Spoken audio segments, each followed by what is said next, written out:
在地人在地情，继续来看开喙师是教安客家文化的三宝之一。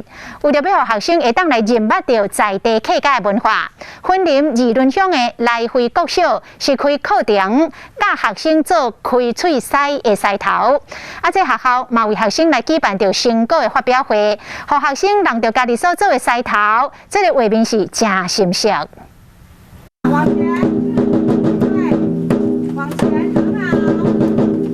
配合着歌声，开喙狮的喙一合一开咧叮当，学生的表演真精彩。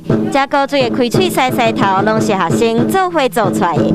有知道那个诏安客家的那个文化跟开喙狮是诏安客家文化三宝之一。二仑乡的来回国小夏日落学活动，教学生用简单的材料来完成开喙狮的狮头，增加学生学习的兴趣。学生用家己完成的作品来表演，嘛体验到诏安的客家文化。开口式对小朋友来说是一个很具有诱惑性的一个特色。那所以我就想说，那以前的开口式都那么重，那我们就把它以脸盆的方式来制作比较轻盈的方式。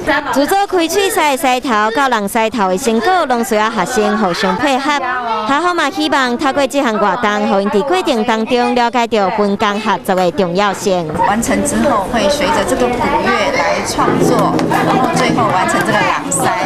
透过做开喙狮狮头的活动，用趣味好耍的方式来传承诏安的客家文化，嘛，互囡仔有一个快乐学习的暑假。